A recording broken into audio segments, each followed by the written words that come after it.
پیارے دوستو، آج میں آپ کو کبوتر اور چیونٹی کی کہانی سناؤں گا، لیکن پہلے آپ میرے چینل کو سبسکرائب کر دیں تاکہ اچھی اچھی کہانیاں اب تک پہنچ سکیں۔ ایک پرامن دریا کا کنارہ، جہاں درخت، پتھر اور ہلکی سی بہتی ہوئی پانی کی لہریں تھیں۔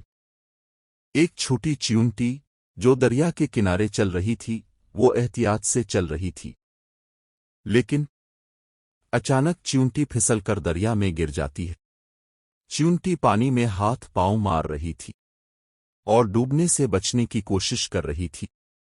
چیونٹی بے بس ہو کر پانی کے بہاؤ کے خلاف لڑ رہی تھی۔ وہیں دریا کے قریب ایک درخت کی شاخ پر ایک کبوتر بیٹھا ہوا تھا۔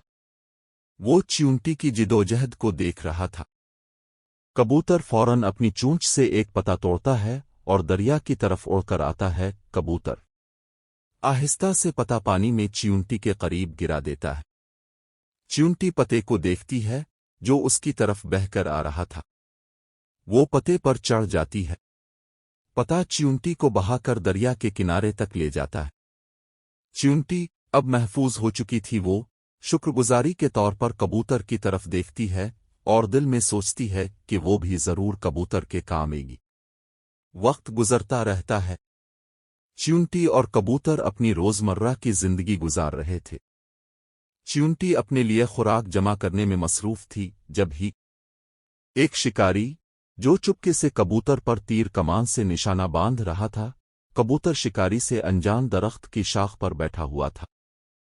شکاری تیر کمان میں جوڑتے ہوئے کبوتر کا شکار کرنے کے لیے تیار تھا۔ قریب موجود چیونٹی شکاری کی حرکتوں کو دیکھتی ہے۔ چیونٹی فوراً شکاری کی ٹانگ پر چڑھتی ہے اور اسے کاٹ لیتی ہے۔ شکاری درد سے چیخ اٹھتا ہے اور اس کا نشانہ خطا ہو جاتا ہے۔ کبوتر شکاری کی آواز سن کر فوراً اڑ جاتا ہے اور خطرے سے بچ نکلتا ہے۔ چیونٹی اور کبوتر دوبارہ ملتے ہیں۔ کبوتر چیونٹی کی طرف دیکھتا ہے جیسے وہ اس کا شکریہ ادا کر رہا ہو۔ چیونٹی بھی احتراماً اپنا سر جھکا لیتی ہے اور وہ دونوں ہمیشہ کے لیے دوست بن جاتے ہیں۔ سبق: اس کہانی سے ہم نے سیکھا کہ کر بھلا تو ہو بھلا، یعنی اگر آپ دوسروں کی مشکل میں اس کی مدد کریں گے تو دوسرے بھی آپ کی مدد کریں گے۔